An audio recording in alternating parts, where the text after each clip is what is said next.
So I want to talk about the instructions, the idea of this practice that we were offering.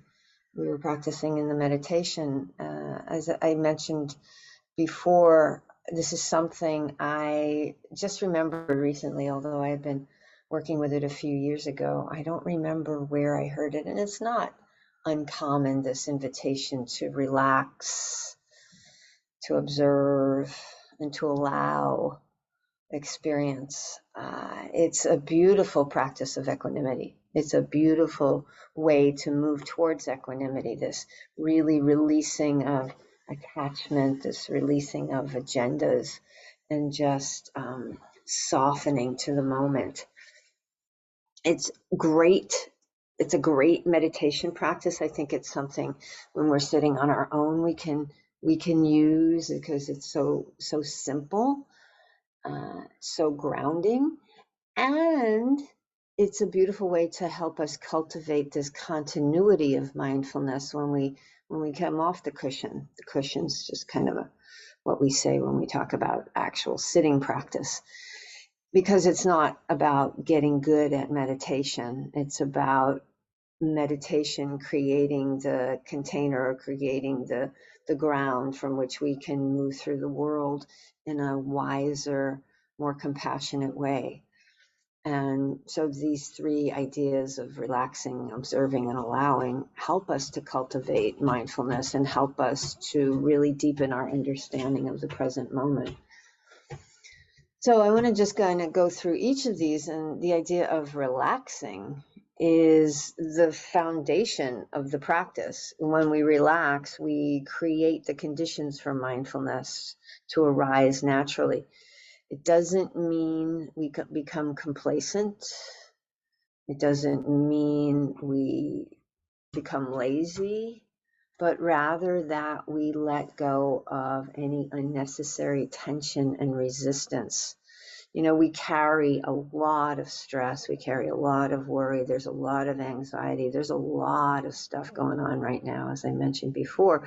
But by intentionally relaxing, we invite this sense of ease. We invite this sense of openness into our experience. It's not a running away. It's actually creating a space for us to turn towards the world. You all know your stories. You all have those habitual patterns that the mind just travels in. It's like the freeways or bowling alleys or lanes in a lap pool. You just kind of go down this lane, and it's just, where you're going to go. You're going to get to the end. Sometimes you don't even have to think it all the way through. It's just the way we've the kinds of ideas we've developed around the world about us and them and all these things. So we're familiar with those, but this practice gives us permission to release them. We have to-do lists and agendas, and this gives us permission to let go of all of those. We don't have to do anything. We can just be. We can just relax. There's the physical relaxation, the actual relaxing of the body. I find it extraordinary that every time I relax and I do a simple body scan, my shoulders are always, they're not necessarily up around my ears, but there's always some little letting go that happens when I go, oh, soften the shoulders, relax the jaw. There's there's a little tension in there. Sometimes there's a lot of tension, but sometimes there's just a little bit of tension. And so to relax that intentionally is really powerful, because I don't even know I'm holding. We don't know we're holding. And so to move through and let go is quite important. And so there's the physical relaxation as best we can. And then there's the mental relaxation. As I said, letting go of the stories and the plans and the to-do lists and the agenda. Sometimes we bring expectations to our practice that we not even aware of. But again, that consciously there's that conscious letting go of, oh, that story. Oh, I don't have to figure that out today. I didn't even realize it was hanging out, but now I can just release.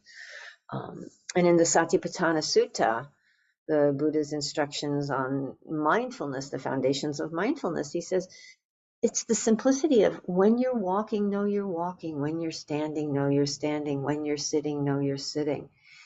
You know, just knowing what the body's doing. How often do I've been in my life very disconnected from my body, so that I wouldn't know what was going on a lot of the time. So this reconnection of like, oh, I'm walking, I'm sitting. I mean, it sounds really simple. I mean, it sounds kind of, how can you not even know what your body's doing? But the body holds so much that to begin to reconnect to it, relax, make some space, there's a huge wisdom there, that you begin to have access to when you are finally releasing the holding on to shoulds and have tos and oughtas. And once we release and relax, we can move into the observation. And observation in this context means simply knowing what's happening in the present moment. Notice what's happening in the present without judgment or attachment. You know? It involves bringing a curiosity and an open mind to our experience, whether it's their physical sensations, thoughts, emotions, or sounds, smells, all the senses are involved in this. And this is where that connection to the physical, the body, is really helpful, because oftentimes we keep our emotions in our bodies. A lot of times when you try to relax the body, you may be relaxed, maybe the shoulders are released and the hands or the jaws aren't clenched, but there's something internal. There's a tightness in the belly. And there's so much going on in the world, and I have stuff going on in my family too, with some illness, that there's stuff that's just living there. There's stuff that's just hanging out. And so to have the awareness of it and the observation, the noticing of it, and just saying, the third piece is just to allow it to be there, to recognize, oh, here it is. So this relaxation brings in this body awareness, and then the observation is the opening up of that. Oh, recognizing there's an emotion, recognizing there's a physical sensation. Oh, the foot's asleep. Recognizing the inhale, the exhale. The another sutta says, knowing the breath is a long breath or a short breath, shallow or deep. It's an invitation to awareness, this practice of observation, of observing. And we see what's arising, thoughts, emotions, smells, sounds, all the stuff, all the things, the grief, the joy, all of it. Sometimes we get enmeshed in the thoughts. We just get lost in them. And we don't witness it as an observer, but we get lost as a participant. A very simple example that happened to me the other day is I cut my arm on Tuesday. I walked into something and it just kind of went, and it was like got sliced and it was bloody and it was quite fun. And Thursday evening, at my Thursday evening class, I was leading the meditation, and I noted I was doing this relax, observe, allow, and observing, oh, there's a throbbing there on the cut. And instead of just observing the throbbing, I started getting into, oh dear, is it getting infected? Blah, blah, blah. Do I have to wash it? Hopefully it doesn't, the whole story about what's going to happen, what a blah, blah, blah, blah. And then I went, and then luckily I remembered the instruction that I myself was saying. It's like, oh, let go of the story, come back to the observation. And it's like, okay, there's a throbbing at the cut site. Okay. And then I just kind of let it be. And then something else came up and my attention was drawn away. And then later on in the meditation, I noticed I didn't feel a thing. That throbbing had dissipated on its own. I didn't have to do a thing. But what happens is when we get caught up in a story of I have to do something, and that was an incredibly simple experience, but if a thought of somebody who did something to us, or some memory that was really difficult, or some fear about the future, what's going to happen when this happens or when that goes on, and we get lost, we lose all connection with the present. We have no idea what's going on. We're just somewhere else. And so I'm worrying about, if I had stayed in that story about the cut, I would miss out on the actual experience of not feeling it at all, which happens so often. But when we're not present, we don't notice. It's like, oh, that's not even a thing anymore. But I'm so attached to figuring it out, or whatever, worry or fear or restlessness, or even excitement or joy, or reliving happiness. I went to see the Rolling Stones last night because I was gifted a ticket. And so songs show up in my head all day today. And it's like, oh, come back, Mary, you're driving, come back, or whatever. And it's like, we all have these experiences. And sometimes it's like, it's fine, we can go with it. But oftentimes we really need to stay where we are. And one thing that's really important, and I think I get asked this question a lot, because when we're sitting, or just even during our day, there's a thought about the future that shows up. We'll use practice. There's a thought about tomorrow. There's a thought about yesterday. There's a thought about something that shows up.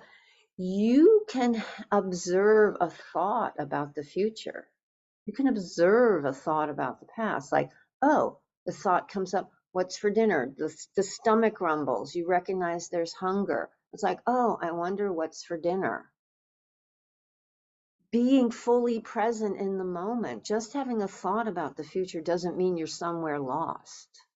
There's a real distinction there that I think is incredibly important, because people think that in Buddhist teachings, you can't ever be in the future, you can't ever be in the past, and how are you going to make plans, and blah, blah, blah, blah, blah. It's not that. It's like recognizing, oh, that's the future. But in this moment, my intention is to stay present. So I'll just let that thought go and come back to what's right here, right now. We're grounded. That's what we do when we're relaxing the mind and the body. We ground ourselves in the present.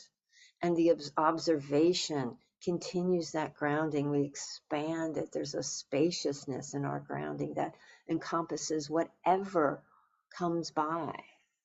It can be the sound of jackhammers next door, or it can be a memory that engenders a pleasant emotion.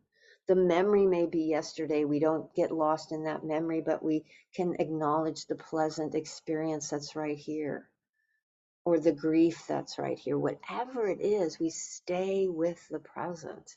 That's the observation. And then kind of moving into that is the allowing it to be. We don't judge. We don't judge. We just say, oh, this is why wouldn't this reaction arise? We let things be as they are. You know, it means we stop fighting the experience of reality and embrace it with equanimity. This right now, it's like this. It doesn't mean we condone harmful behavior or resign ourselves to a passive existence, but rather we acknowledge what's present without resistance.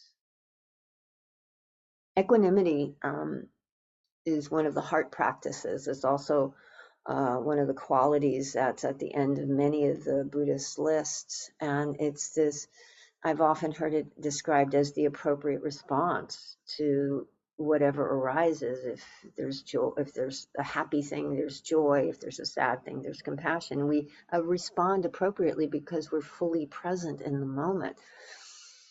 I've also heard it described as balance. And this week, I heard it described as perspective.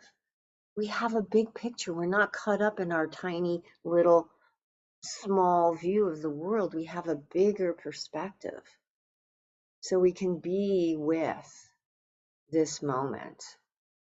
Sati, the word that's usually translated as mindfulness also means to remember to be here, and it means to be with. It's actually I think my favorite translation. Mindfulness is important, but to be with, mindfulness is to be with this moment. We don't try and stop things, we let them come.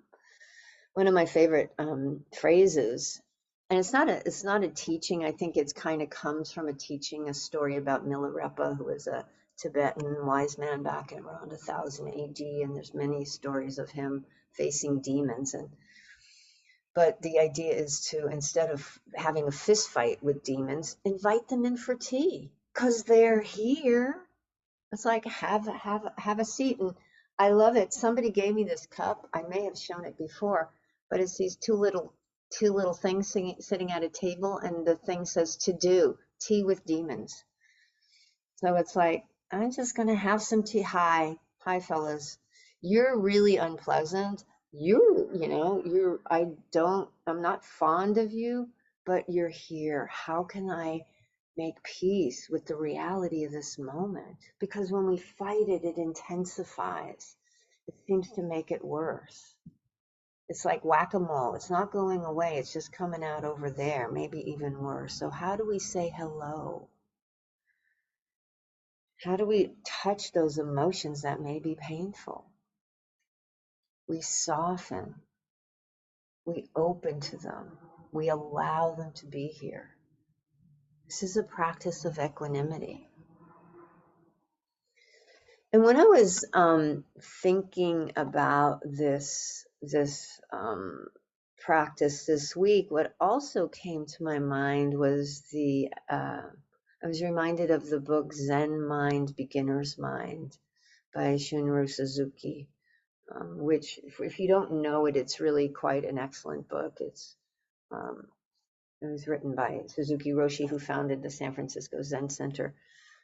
It's actually a collection of his talks rather than a book that he wrote. And it's a quote that I love, I have underlined in the book. And he's Zen mind. But he says the true purpose of Zen is to see things as they are, to observe things as they are, and to let everything go as it goes. Zen practice is to open up our small mind. We open up our small mind, and our small mind is the mind that has these preconceived ideas of what things are. This is this means that. There's judgments, there's critical voices, there's the shoulds and the have tos and them and us. There's a lot of othering. And it's like, he says, we shouldn't hoard knowledge. We should be free from our knowledge. We shouldn't let our past experiences, there's a wisdom that arises from seeing things clearly, but we're not biased in a particular direction. We're not biased in how we react because of what happened yesterday. We're fully present and respond from the wisdom in this moment. What's the wise thing to do right now? What's the action that's not harmful? What's the action that's compassionate and generous and kind? The idea of a small mind is not allowing things to just be. We're caught up. And I found this definition of small mind, which I like. It's not Suzuki Roshi's, it was someone else who I can't remember at the moment. It says, the small mind is a restless place of delusion that is colored by wants, the needs, and the impulses of the ego. It is sometimes referred to as monkey mind, a metaphor that reflects that this small mind is easily distracted and jumps from one thought to another, seeking satisfaction from the world outside itself. It is the everyday thinking mind filled with ordinary thoughts, chatter, and emotions. It's the mind that's just kind of pulled around without a ground. The big mind is spacious. The beginner's mind has room for everything. The small mind has only room for what it thinks should be. I used to say years ago that I had a pea brain, that my world was this big because I had this idea of shoulds and have tos. And luckily that was shattered. And it's like, oh, the world is a lot bigger. There's a lot more space. That's the beginner's mind, when we don't have the answers to everything, when we're no longer mind readers. The mind reading is, I actually know what you mean. The words might be coming out of your mouth, but I can read your mind and I know what you really mean. Or fortune telling. I know what's going to happen, X, Y, and Z. When all that is fantasy. It's just a fantasy that seems really important. I talked a couple of weeks ago in one of my Dharma classes about, letting go of I and mine. I think I talked about it here last week, just the willingness to let go of I and mine. It's that ego that's so self-centered. And it comes from a place of trying to take care of ourselves, but it oftentimes makes our world really small. And so if we can open up to this beginner's mind of not knowing, which is relax, observe, allow this moment to unfold without the preconceived idea, that's some serious freedom right there. That's some serious freedom. That's liberation. Perhaps liberation in this moment, everyday nirvana. I think that's what I talked about last week. The freedom is available right here.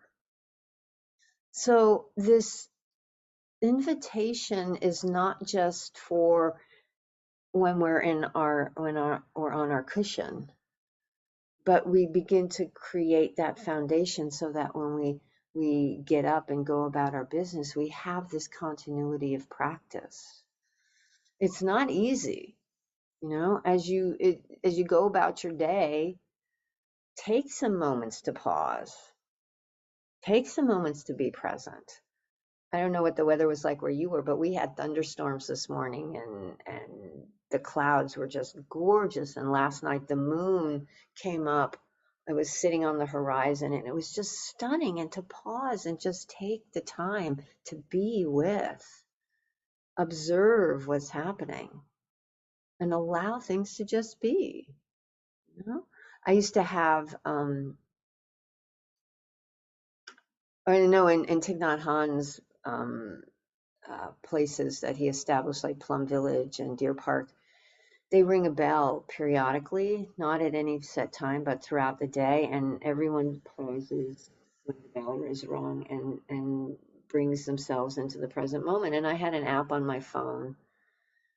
Years ago, I put this app on my phone, which would ring randomly throughout the day.